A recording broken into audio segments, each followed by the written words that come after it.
જ્યોતિષશાસ્ત્રમાં તમામ દોષોની જેમ નજર દોષને પણ ઉપાય છે. આજે મોટાભાગના લોકો તેની જદમાં છે. જ્યારે કોઈ વ્યક્તિ જેની ઝપેટમાં આવવાથી નજર લાગે છે તે જે પણ કંઈ કરે છે તેમાં અસફળ રહે છે, અશાંત રહેવા લાગે છે અને મગજ નકારાત્મક વિચારોથી ઘેરાયેલું રહે છે. જ્યોતિષીઓનું માનીએ તો નજર દોષ વ્યક્તિના ખાવા પીવા પર પણ અસર કરે છે. નજર દોષથી બચવા માટે લોકો ઘણા ઉપાયો કરતા હોય છે, પરંતુ નજર દોષથી બચવા માટે સરળ ઉપાય કરી શકે. આવો જાણીએ ઉનાવાના જ્યોતિષ પંડિત ઋષિકાંત મિશ્રા શાસ્ત્રી પાસેથી નજર દોષથી બચવાના ઉપાયો. પંડિત ઋષિકાંત મિશ્રા પ્રમાણે નજર દોષથી બચવા માટે આંબલીના બીજ પણ અસરકારક માનવામાં આવે છે.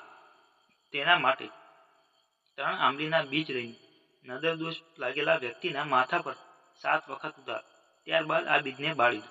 આવું કરવાથી નજર દોષ દૂર થાય છે. પીપળાના પાન પણ નજર દોષ માટે સારું કામ કરે છે. આના માટે પીપળાના 7 થી 11 પત્તા લો.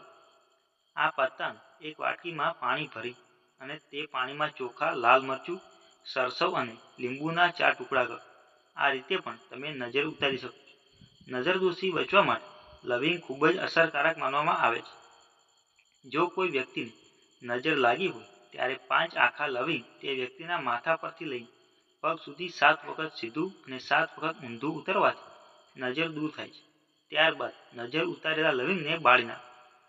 આવું કરવાથી લાગેલી નજર દૂર થાય છે. જો કોઈને નજર લાગી હોય તો એક નારિયેળને કાળા કપડામાં બાંધીને ઘરના મુખ્ય દરવાજે બાંધો. આમ કરવાથી નજર દોષથી છુટકારો મળે છે. આ સિવાય કોડીને કાળા કપડામાં બાંધીને ઘરના મુખ્ય દરવાજે લટકાવી દો. ખરાબ નજરથી બચવા માટે મંગળવારે સ્નાન કરીને હનુમાનજીની પૂજા કરો. ખાસ વાતનું ધ્યાન રહે કે પૂજા કરતી વખતે હનુમાનજીને લાલ ચોળા અર્પણ કરી લાડુનો ભોગ ધરો.